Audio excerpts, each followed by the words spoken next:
We are here. Welcome everybody to IoT Coffee Talk from Raleigh, New York. New York? No, where are we? Where are we? North Carolina, dude. What's wrong with you? He doesn't have his AI. I don't have my AI. No drinking. Yeah. No drinking.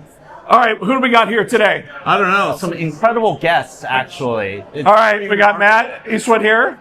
Hey, everybody. We got Crawford Del Prete. Hey. IDC is in the house representing here. Yeah. Oh, yeah. Absolutely. We're here to learn about a lot of liquid-cooled love. Liquid-cooled for love. sure. You know, that's what I'm hoping for. Yeah. Don't we need that for... If it's going to be liquid, Yeah, it it's is. got to be cool. It's got to be cool. It's got to be cool. Absolutely. I mean, isn't that the way we're only going to make this AI stuff really work? Everybody think everything needs to be looking cool? You're not going to do it with air. It's going to melt down without. It's not enough. That's not enough. Yeah. You know, especially if you're out at Stargate in West Texas, it's pretty hot out there. Stargate. Yeah. We'll see. How do we feel about Let's Stargate? make that tour. I want to do that tour. You know, a lot of people don't know, originally Stargate, the idea behind it, this company called Crusoe, who started building it, they were about trying to do alternative energy for data centers. And they saw there's this notion of stranded natural gas. So if you go out to West Texas in the Permian Basin where all the energy, oil comes from, there's a lot of extra natural gas that comes off of that and they just burn it off. Yep. And so the thinking was, we're going to take this excess natural gas and send it to a nearby data center. And use it. And use it. Local plant. Exactly. And so we'll use it. And so can we get some town near the Permian Basin to build a data center? We'll ask Midland. We'll ask Odessa. No. Oh, maybe Abilene. All right. Said yes. They said Abilene said yes. Wow. And so a lot of us were at Oracle last week and we saw lots of pictures and lots of people with hard hats play. So what's the wager? When do we think Stargate comes online? If I want a month and a year. I'll give you a quarter and a year. I'm going to say Q1 26. Pretty soon. More of us ready than you realize. You're a player. Oh, I'm a total player. I'm going to go Q4 26. Oh, Wow. Well, it depends on how you define online. Yeah, online is not like, it's not like the lights turn on. We turn on the lights. Yeah, exactly.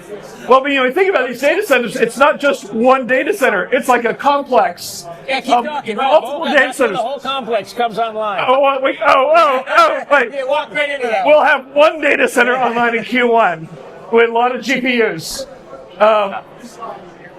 Jensen's going to be happy. I don't know if Lisa will be happy yet. But maybe not yet. Why is Jensen not happy? Jensen's always happy, isn't he? Yeah. Well, when Lisa starts taking some share, he'll be. Yes, he will be. I'm happy that Lisa's getting some love lately, though. Yeah, You know what I mean? Yeah, she's getting a lot of love. Yeah, 450 is getting some She's getting a love. lot of love from Anthropic, I can tell you that. absolutely. Absolutely. No, that was a big announcement. I was at the IBM thing in Orlando, and the IBM did a deal with Anthropic, and they had Dario there talking, and the thinking was, okay, we're going to merge AI with enterprise, IBM, hundreds of years of enterprise experience, and we're going to bring in Anthropic. One of the big things there, it was a developer conference, which is not normal for IBM to have a developer conference, like you're accustomed to with Google or Microsoft. And so they launched this thing called Bob, IBM Project Bob, and I was immediately thinking of Microsoft Bob. I was thinking about Microsoft Bob and Clippy. And Clippy. And for those who don't remember, the product manager for Microsoft Bob was Melinda French. I'm not judging. Melinda Gates. Yes. Yes, that's how she survived as the product manager for Bob, I think. Okay, wait a minute. I don't think the audience knows who these gentlemen are. I mean, Tell them. we got like some serious firepower here. Right? If you don't know who he is, this guy is his boss. Boss? Is Maybe it like boss, times boss, two for all or I two know. level? It could be Yeah, 2 levels above this maybe guy. 3 right? levels. But nobody can Maybe manage 20. And he's an amazing videographer, a drone Yes. videographer. Yeah, thanks for having me on Absolutely here. amazing. We've all watched you walking through the forest. He does a lot of that. He walks in He walks forest, he his walks in house. towns. He lives in a really pretty town. It looks nice. He's got better tech. Yeah, and then this Crawford is the CEO of IDC. IDC, we're all working. We're all working. Except for me. I don't work for IDC. Gonna keep Not the yet. ear to the ground. Not yet. Not yet. Well, really, you in? Is that a threat? You know, I love it. I love it. Oh my gosh. it's a threat. It's a promise and a threat. I love that. Go wherever you want with That, dude, that is awesome. Oh my God. Yeah. Oh my God. That's But, awesome. yeah. AI developed that right here. Didn't even, it was in, I got an NVIDIA Tegra. Up Oh, here. yeah. Oh, okay. it's accurate. You gotta An upgrade. early one. Yeah, you gotta upgrade. No, this is like really try to keep as much as possible in L2 cache. Yeah. If we Yeah, can. No cache misses with Crawford.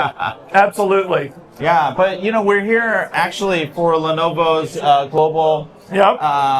industry analyst conference, and no, it's great to Yeah, it should be a meet cool event. It should be. guys. Yeah. You're gonna hear a little bit about AI on the device in the data center. Everywhere, right? I mean, it's like pocket to cloud on the smartphone, Yeah. and so Are you part of Lenovo marketing? Did you just say pocket to cloud? pocket to cloud? That's what they call it, right? How many companies do pocket to cloud?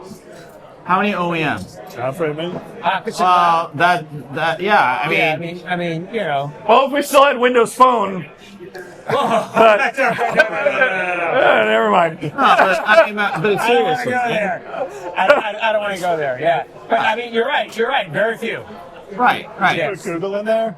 Huh? Would you Yeah. put Google in there. I guess we put Google in there. Android. Sort Yeah. of, Sort but- of parts of it. Yeah, that's Parts true. of it. Yeah, sort of. Android. I think realistically, you can put a few in there. You can put Google in there. Yeah. Yeah. You could put you could put Microsoft in there to some degree because I mean, you know, there's Yeah. Pockets. Yeah. I mean, there's a lot of like there's Certainly an IoT to cloud. Asus. A lot of the Taiwanese companies Someone just said IoT. doing that's the fair. pocket That's to fair. cloud thing with Fair. Asus, but a lot of them don't really have that. They either don't have the data center presence, or it's nascent, Right. or they don't have the smartphone, right? And the wearable. I mean, they have wearables and stuff like that, but they don't have that core compute platform that is the smartphone, right? And I think that's the thing that makes Lenovo unique at scale. super unique. I mean, Yeah. really. I mean, I can't think of a company. To your point, Matt, the closest is Google. Yeah. I can't think of a company that could actually do all those things, right? I mean, either companies have been not able to enter or they've failed at it over. I mean, how many times have we seen Dell try to do mobility? How many times? I mean, handheld mobility. Right, How many times have we seen HP fail at handheld mobility? I mean, they spent $700 million on Palm and still failed.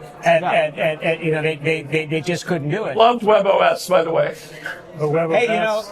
I love WebOS, right? But kind of like the WebOS, application cards that you see on iPhone now. Yeah. Oh, imagine Where'd that. that come from? Imagine that. Where have I seen that? Yeah. Yeah. Oh my gosh. Wow. Yes. Yeah. But I mean, it's just they are very, very unique that way. I mean, you might put Samsung on, but then they don't really do data center, center, yeah, right? that's- They don't really do the top end of infrastructure, right? Right. Yeah. So It's they don't kind of have that. So even if they have company, it's very rare and sparse Very, company. it's right? It's hard to extremely do both rare. ends of that well, right? Yeah, So you yeah. very Why seldom. do you say that, Matt? Well, I mean, you even look at somebody like Apple, which obviously does devices well. Yeah. They're really struggling with AI.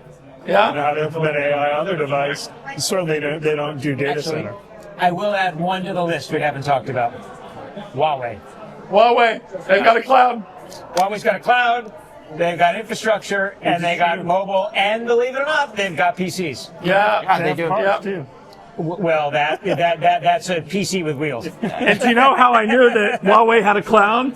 Because I saw them listed in the Cloud Pulse survey. Ah. Oh, did you? Yes. Nice. Turns out they have cloud. There you go. They do Yeah. have cloud. Who knew? I just realized Good something. point, actually, with Huawei. This is going to be the first episode of IoT Coffee Talk ever where we're filming the back of my head. Yeah, it's kind of weird. Oh, you're right. Yeah. You gotta stop. Yeah. Yeah, you need to turn around more, I think. It's kind of awkward. And we all... No, I just make observations like that, It's like... Right. You got the audio. You How got the often do audio. you do the talk in the bar? We did one at Dana Point. Yeah, we did one in Dana Point. You've done it in the bar before? Yeah. At Dana Point, This we is the did bar one. where I'm drinking water. So Yeah. Yeah. Right. Yeah, Yes. yeah, water. Yeah, that's not water. Yeah, it's converted water. Yeah. So, Yeah. Absolutely. Yeah, it's old water. But it's important to stir the pot when you do these things. That's what people want. We don't want a bunch of bobbing heads. Yes. Yeah, exactly. What was in the 21st century? What's the more important megatrend? Mobile or cloud? Well, without mobile, you wouldn't have a meaningful cloud. Okay. my Okay. opinion. I mean, if I go back to .com was, was the right idea a long time, and it really took mobile and cloud to make this whole thing. I'm going to take the other side of that, but I respect your opinion. I'm going to say without cloud, we got nothing. And the reason being that what is cloud, right? Cloud is a computer in the networks, simply. And that network, right, made mobility a reality. We all lived in the mobile world where there was no network, and it was called like those wacky handheld calculator organizer thing, useless. So, but basically, once you had a cloud and once you had a network, then you had apps. Yeah. And those apps could be made resident or useful on mobile. So I'm going to say it all comes back to the cloud. But where I think without the mobile as a demand, would the cloud have made it? No, I agree with that. I've heard a lot of smart people say cloud would not have been as successful as it was if it wasn't for the smartphone revolution.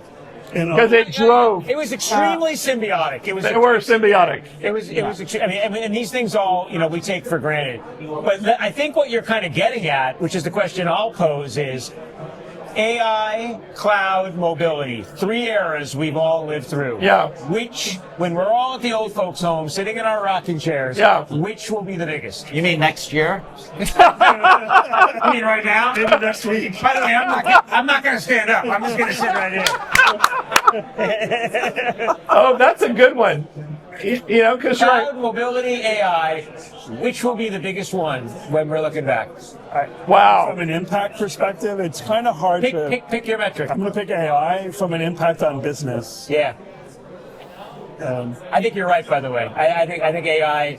I think AI, and we're not even, if this were a game, we haven't even tossed the coin yet. Like we are so early. We're early in AI. It's harder to say with AI versus cloud and mobile, which have been around a little while. Yeah. I mean, mobile instrumented humans, right? It was a really important. Yeah. And AI. Yeah, I mean, I think AI with agents, and the way that we're going to actually have to administer and govern agents, basically you have to treat them like people. You're going to have to give them rights, and you're going to have to manage those rights. We may have to put them in Active Directory. Yeah. No, I mean, just honestly. direct. Well, I mean, that's not too far fetched. Get out of my Active Directory. That's exactly what they're trying to do, right? I mean, one of the first order problems that they want to solve is the identity of agents. Who is this thing? Yeah. What is this thing? What are they entitled to do? Like what you mentioned, the policy management. You wouldn't let a person walk into your building without credentials. Right. So you have to credential the agents. The first time the concept of that, so remember when RPA started taking off, the UiPath? I was at a conference, an oil and gas conference, and some people from Chevron were talking early days of trying to use UiPath for that kind of stuff to automate. So a lot of people don't realize in the 90s, tens of millions of business apps were built. Win32 business apps were built running on Windows, and they're still here today. Yeah.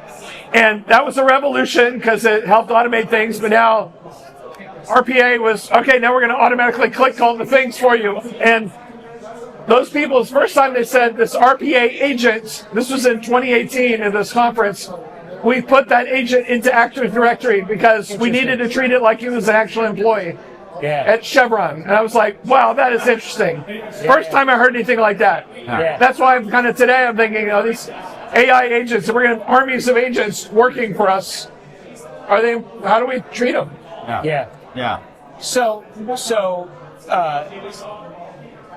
I think that you can think of them as like digital employees, but at the end of the day, they are still code, and they are still there to assist people. Yeah. And I think that, they're not going to get employee reviews, but they are going to be evaluated. Yeah. They're going to be evaluated on their utility. And unlike employees that don't perform, they're going to be retired, right? The ones that don't perform will be retired, or they'll be augmented, or they'll be coached, or they'll be whatever you want to say. But I actually want to pose a different a question related to agents, which is, are those agents, which are, let's call them digital employees, are they going to replace people or are they going to augment people? Yes. It seems like you've done this before. Yeah. Hey, what, sat at a bar? Yes. I'm expert at it. Thank you very much. Yeah, thank you very much. Yes. No, that's a good question. They will replace some employees depending on their job, and they'll augment others. So the craziest thing for me, seeing the power of AI, talking about augmenting someone is, and we've talked about this, a few weeks ago, I was using Claude, Anthropic, which is really good at coding. By the way, in French, cloud. Cloud. Oh. Thinking about that? Over a Over a 4-hour period, I sat there, and I'm a developer from Microsoft, and I was like, all right, I want to recreate Twitter. I want to build Twitter. Yeah. Right. All of it. And in 4 hours with Claude and me, not vibe coding, me guiding it really specifically, how to tooling, we built Twitter, we built the database design. You basically had the elements of like it completely worked. Stand it up. And then I had it built web, iOS, Android, and Windows clients to talk to it, to test it. Wow. In 4 hours, I had the whole thing running. Wow. And so it amplified me as a developer 100x, 1000x. How many engineers in how many months or years? 2,000. I mean, probably thousands. Probably 3,000 or 4,000. How long did it take to build Twitter? Even the early version of it. Yeah. A lot of hours. I had hashtags, I had likes, I was following the whole thing. Wow. It may not have scaled, but it was work. I was blown away because we are all talking about it. We're being asked about this. And I'm like, how real is this? And yes, it amplified me. Are companies thinking about amplifying employees or replacing them, or both? I don't know. Some of both. I think Yeah. some of both. I mean, one of the debates too is, what does the shape of an organization look like in the future? Most organizations are kind of pyramid based. Yeah. And we already see the hollowing out of sort of entry level. So a lot of folks are starting to think maybe it's more diamond shaped, where you need fewer people at the bottom, but you still need a lot of people in the middle to pull this all together. And then somebody's got to govern at the top. I think that there's something to that. I think in the final analysis, this is going to be more of an amplifier than it is a replacer. I mean, for sure, it's a replacer, right? I mean, anybody remember the typing pool? Yeah. I mean, like these things all go away eventually. But I think that we're going to be able to do things we never could think able to do before. To your point about building Twitter, and Matt, to your diamond-shaped point, my quick take is that today it's very fashionable to say we're not going to have entry-level workers. I actually think we are going to have entry-level workers, but those entry-level workers are going to be the people that can quickly use AI to get up to speed, to be amplified in a new way. And then function as middle-level people. Exactly. Yeah. And I think that the entry-level worker needs to just understand that the workforce entry point is probably different than it ever was, before. Right. And so That's a good point. I was not optimistic a year ago. I'm becoming more optimistic about this being an amplifier. Well, yeah, I mean, When Elon's robots run around, it's all fun and games till the thing throws something at you. exactly. It tries to kick you. But until that we get there, I feel like it's an amplifier. And I think that was the mindset that everyone should have had with AI anyways, because historically it's always been an amplifier, augmenter. It's never really proven itself to be, number one, a learning system yet. Right? Because training is different from learning. These systems don't inherently learn. So what you have to do, and why we have agentic frameworks, is what you're trying to do is codify and guide actions. And that's kind of like a proxy of learning, right? Yeah. But the thing is that at the same time, as we talked about earlier, what we're finding is that people are starting to take away the agency of the LLM in order to get to business reliable, industrial grade capabilities, right? Because, I think one of the things that we're seeing a lot of enterprises unlearn is this idea that it's going to just replace people. There's a lot of engineering that actually goes into configuring a working, valuable agent, right? I mean, I don't know if you have you guys actually ever tried to put one of these agents together? Yeah. It's like daunting. Yeah, I and had you my have first to opportunity to do that last week. It's really hard, and then to try to judge how it's doing, it's really hard. Yeah, not some scripted thing, like, oh hey, here's create, Agent 101. I mean, something that you would actually use in the enterprise where it's going to automate a process, or a task, or even a function.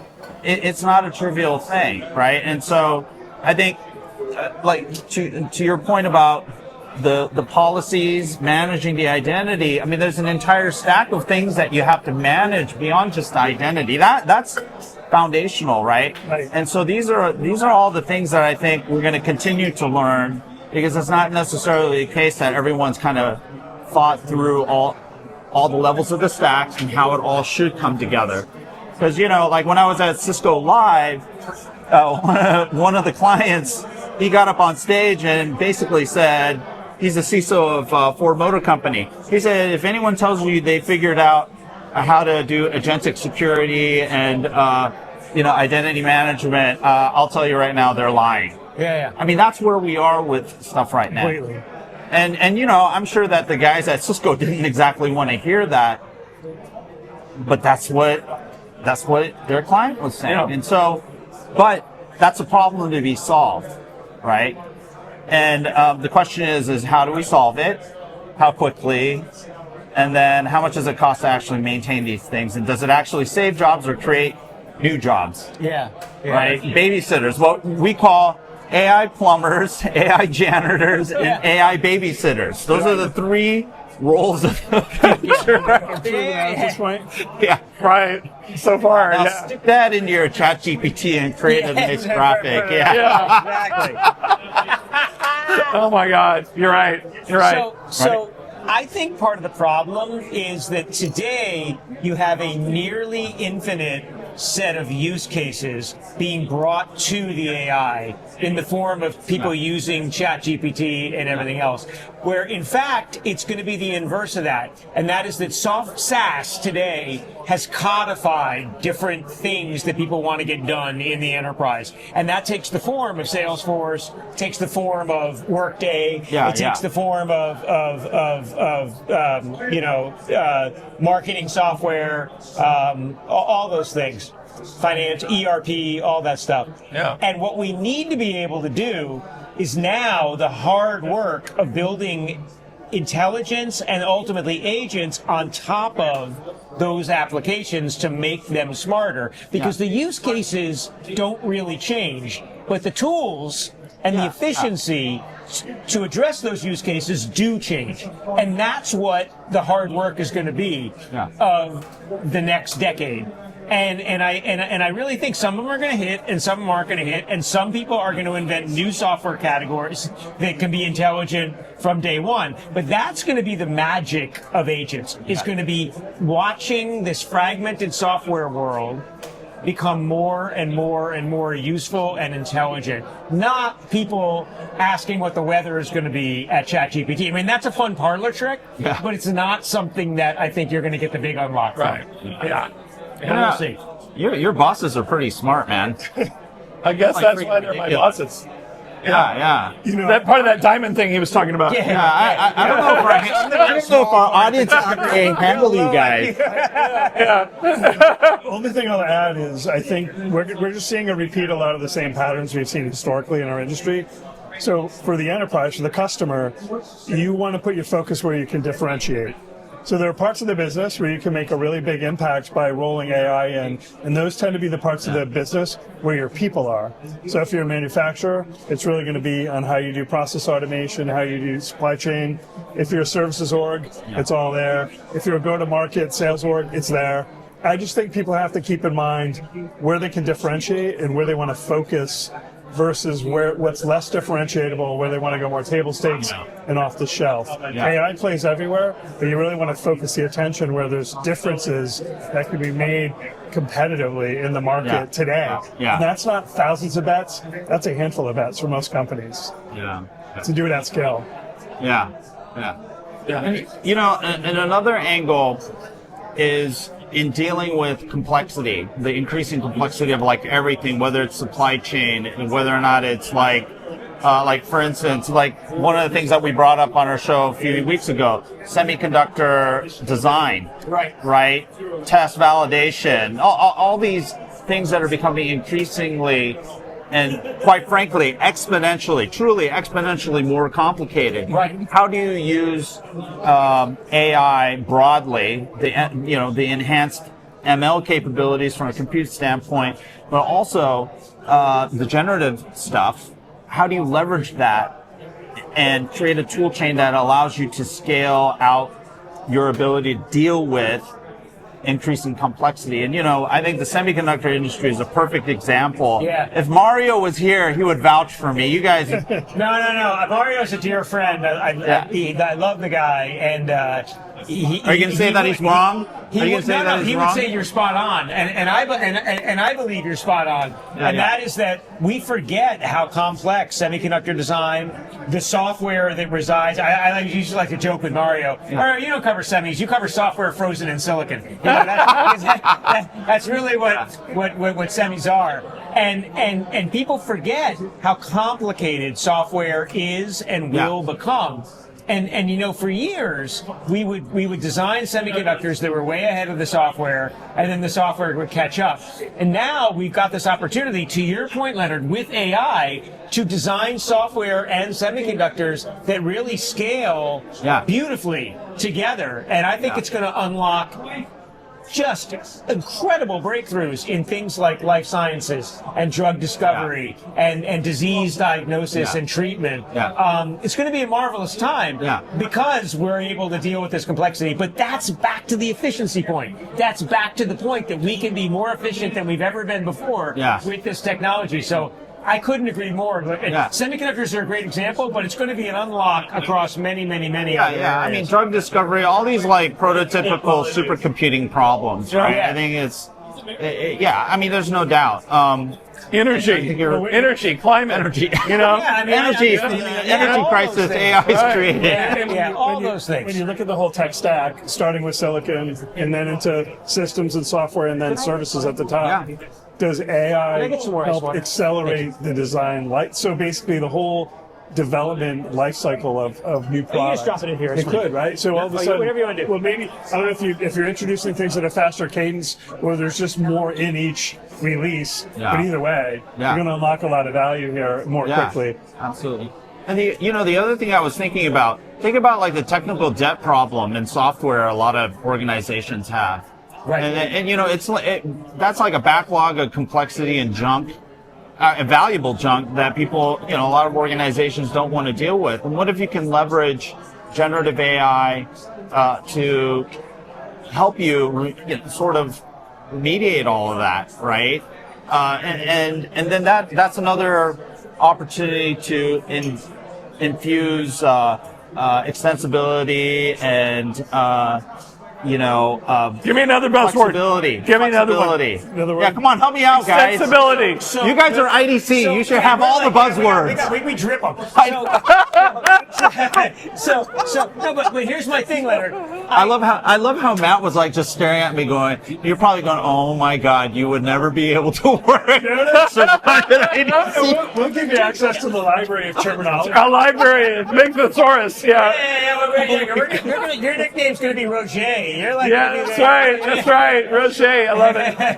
Okay, so I support what you're saying. The biggest unlock until generative AI for technical debt, 100% was the cloud. Like, take your mess, move it to the cloud, like, deal with all that stuff. The next unlock for your middleware and for your applications is AI for your technical debt, right? And that's going to be the next mountain we're going to have to climb, is doing what you're talking about. And so companies, if they were smart, they basically walked away from a lot of their infrastructure technical debt with the cloud, because it's like, Jesus, do I deal with my old VAX or my old way, or do I just move to the cloud? This looks pretty good. But now I got all these applications that, to your point, I'm not even sure how to freaking maintain these things. Like these people are all retiring. Like, now I use AI. to refactor all those. Yeah. 100%. I agree. Yeah. And the only thing I think that's true, but if you don't implement this, if you don't architect this correctly, you could add a whole bunch more hairball to the hairball. Yeah. Because you'll have all these AI-based workarounds to tie all these things together. And that's nobody wants to see that either. Right. We're going to use AI to upgrade your COBOL stuff to something new, modernized. Oh my God. You know, well, you know, that's modernization. Yeah. Whatever that And looks you like. can also do a great, easy job of documenting everything to all the code. And Absolutely. Crazy stuff. We're in a crazy time. I don't know. I think that there is one product that's the biggest selling product of all time, that gives credence to the smartphone revolution was bigger than the cloud. There was a product that more humans wanted more than anything in their life. that's true. It was a smartphone. And they would upgrade every year or two, right? And so on some level, it's like the smartphone is just overwhelmingly is the biggest thing of the 21st century. But to your point, the advent of LTE and GPS and great software apps and the cloud, because like not everybody knew how to do reverse proxies out of their data center to reach everything, but with the cloud, you could globally reach every phone everywhere. Yeah. So it was pretty symbiotic. It was very, very symbiotic. You know, I mean, potato. Yeah. You know, Yeah. I mean, without one, the other's not Right. really as functional. But you're right. I mean, what an incredible business, right? I mean, you think about cloud, everybody loves it till they get the bill. Right, but you look at the phone. I mean, Jesus. I mean, to invent a product with an MSRP. I mean, somebody's paying for it, whether it's but with an MSRP of $1,000 that every man, woman, and child on planet Earth wants. There's nothing. Right. When you talk about it's amazing. It's just amazing. When you talk to companies about their go-to-market strategy or whatever they're doing, it's like, are you having to just kill yourself to convince people to buy your product? Or do you have something like this where people are dying to... It flies off the shelf. People sleep in tents outside the store. Right. I mean, think about it. Yeah, I mean, this is your spectrum. On one end, there's this thing. On the other end, you're killing yourself to sell your product. So this is something for you, Crawford, but the one technology that helped enable all of this that was never monetized effectively was Wi-Fi. Are you talking about that? 100%. Wi-Fi, So without Wi-Fi, would any of this happen? Oh yes. Wi-Fi was... Wi-Fi is the most ubiquitous technology that, except for maybe a couple of small, Theros or whoever, nobody got paid for. I remember when I was working at Ericsson, it's like, we gave away Bluetooth. Yeah. And that was the smart thing to do. Give it away. Yeah. Make it open. Yeah. That's really interesting. Yeah, if it was proprietary, it never would have been as big a success. And it's just amazing. I mean, we don't even think about it. We rely on Wi-Fi we rely on Bluetooth every single day, even more and more, particularly with low power Bluetooth. Yeah, right. I'm just not to get too esoteric about it, but I'm just so grateful to be alive at this point in time. Because, think about it. I mean, the first 50 years of tech, right? I mean, mainframe, mini computer, PC. I mean, it was kind of cool. But think about the innovations we've seen in the last 20 years, or 15 years. Yeah. It's just gone nonlinear. No. That's so true. That's so true. Rob and I will argue that there was nothing greater than the SR-71 and the X-15. Oh, yeah, the SR-71. Those were true innovations. Blackbird, right? Very cool. Very cool. Yeah, very cool. But I want the plane from Top Gun. Oh, yeah. The new one. Yeah. All right, but here's my thing. Here's whatever. Blackbird or whatever. I only want to see an SR-71 if I'm on the right side of it and at the Super Bowl. Okay, I don't want to see that thing from a foxhole coming at me. No, not so much. No. Not so much. Oh my gosh. No, not at Mach 3.5. You're so right about Wi-Fi. Even before we started thinking about mobility being this, mobility was, we all used to have desktop PCs with Ethernet. Yeah. And then all of a sudden Wi-Fi came around and you could have a laptop and you could walk around the office and go into... It was magic. It was magic. It was magic. You were no longer anchored to your desk. With Ethernet speeds. Yes. Yeah. Magic. Yes, absolutely. Say friggin'. That's okay. Yeah. 802.11b. It's like 11 megabits. Oh my God. It was magic. It was. Oh my Lord. People were untethered. Yeah. It was great. Oh, how are you? Good. How's it going? It was such huge times around mobility. What? Yeah. Oh, upstairs. Yeah, and there's been, and now we're doing a podcast right now, buddy. I flew down here on one of the big airlines, where it rhymes with Met Moo. I mean, you can stream. Yes. I mean, you can watch YouTube videos. You can, It's crazy. I mean, it's crazy. It's crazy what you're It able is. to do. It is, absolutely. And when I realized I could do it, I was like, that's cool. But it wasn't like the first time I used Wi-Fi. We're so jaded now. We're so jaded. It's so jaded. I'm not getting on that plane if I don't have streaming connectivity and blah, blah, blah. It's like, you're flying in the air. Yeah. It's magic. Yeah, it's magic. I'm going to update apps on the plane. Flying in the air, it's magic. Yeah, you're not going to die. You've forgotten about all that other stuff. You know what would be magic? There's a little bit more room in economy class so that you can actually type. That would be magic. Yeah, that would be magic. I know. Right? Oh my God. Yeah. They're hoping you forget about that with the Wi-Fi. That's right. That's right. Yeah. Put on your AirPods and Like, just who cares about Wi-Fi when you can't type? can't type. Good Wi-Fi, And the guy in don't front of get you, all the shitty seats. when the guy in front of you leans back and shatters your laptop screen. Well, as much as the usability of these things, and they've gotten a lot better. The person who can get the Surface with the stand to work on a tray, that person is a player. Because I can't do it. I can't do it. I tried. Yeah, I love it's that. Like, I dropped so many of those things on the floor. Yeah. Thanks, Panos. Oh my god. Yeah, right. Yeah. That's okay. He's an Funny. Oh my God. Well, hey, probably want to wrap up. Yeah. Right, but yeah, what are you guys expecting from the next 3 days? Is it 3 days? It's like 3 days. Yeah, 3 days here. What are you guys expecting to hear from Lenovo? What are you expecting to get out of Pocket to cloud. Pockets of Pocket to cloud AI. That's too damn easy. Come on, Matt. You can do better than Does that. everybody know that Motorola is owned by Lenovo? Like the masses of people, do they know that? I don't think Probably so. not. Yeah. Probably not. Probably not. Did they know that Lenovo actually bought that from Google? Yeah, right? Yeah. Nope, I didn't know that either. Yes. And there's two Motorola's, in fact. Yeah, there is. There's more. We have a mobility. Right. And, yeah. But they did build a Think phone. Yeah? Like the yeah, ThinkPad. I have it.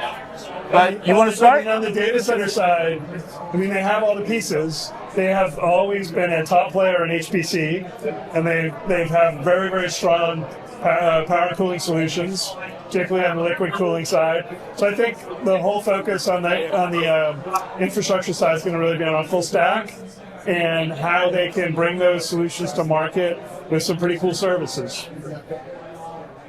Absolutely. I think for me, the thing that's really cool about Lenovo, I mean, by the way, I can't believe it's been 20 years since they bought PCs from IBM and then ultimately x86 servers. Time flies. Yeah, it's crazy, right? I mean, Yeah. I think a few areas. I think to Matt's point, them being able to invest in the full stack, for them to be able to build out their services portfolio and be able to expand the services that they can offer, and they are. I mean, it's a multi-billion-dollar business for them, and they're going to continue to ramp it. And then also, and Matt and I were talking about this earlier tonight. They got this from IBM, but Lenovo is an innovator on the client side. They do some of the coolest client innovations I've ever seen, and I'm looking for a little maybe peek behind the window of some of the new innovations that they can bring to market. Yeah. Because I think that the client space, it's been a long time coming, but we've seen flexible displays on. Samsung's done a great job on the phone. Huawei's got one. I'm sure Apple will have one in the next 2 years. But I think it's not just the phone. I think there's so much you can do with a PC with a flexible display. And they've shown some of that stuff at CES. They brought some of it to market. I want to see that continue to expand. I'm hoping we'll get a peek behind some of that curtain. Just to add to that, I mean, their whole model is really built around leveraged R&D, meaning partner IP and ecosystem, and their ability to kind of read how this ecosystem is developing around AI. I think for this whole industry is really the key to success in the future is placing your bets in the right places at the right time. Yeah. It's not easy. Just to make sure you're getting out in front of the right ecosystem curves at the right time. Wow. Okay. I definitely want to echo that client innovation. Yeah. I should have brought from my museum at home. I do have the original ThinkPad 701C Butterfly. Oh, I love that thing. Butterfly. I have it in my museum. Hundreds of those. It works. It won't hold the charge. I can plug it in. It works. And what does it boot up to? OS2. OS2. Warp. Yeah. Oh, is it Warp though? Yes. OS2 Warp on the Butterfly. Oh, that is that. You are. I should have brought that. I should have brought that. I should have brought that. I love that That's thing. innovation. That was It's some innovation. ATMs. Is that crazy? Oh my gosh. OS2. Woo. Well, thank you. This is fun. Yeah, absolutely. And I'm looking forward to their XR stuff. A lot of people don't know yeah. they're pioneers. That's right. You're in right. XR. You You know, are. everyone thinks about Meta, That's but the thing is these guys were going toe to toe, have been going toe to toe with Meta, and they have a lot of great IP, a lot of products that they put out that are pretty compelling. And yeah, I'm trying to. I want, you know, because they took a step back with XR for about a year and a half. I want to see what they're going to come back with. Yeah. And they have some glasses that look really cool. I want to try those out. So, Absolutely. yeah, That's a good yeah, one. Yeah. So yeah, you want to take us out? Watch out, Apple Vision Pro. Lenovo's coming for you. Big finger. Big finger. Wagging finger. Exactly. Thanks everyone for joining us on this special edition of IoT Coffee Talk at the bar in Raleigh, North Carolina. We're hanging out with our friends at Lenovo, with Matt and Crawford and Leonard. And what do we hear about? Our main deal is we're here about Elevate Communities, our charity. That's what we support here with Elevate. And so keep on competent, keep on watching, and keep supporting us. And we'll see you next week. Adios.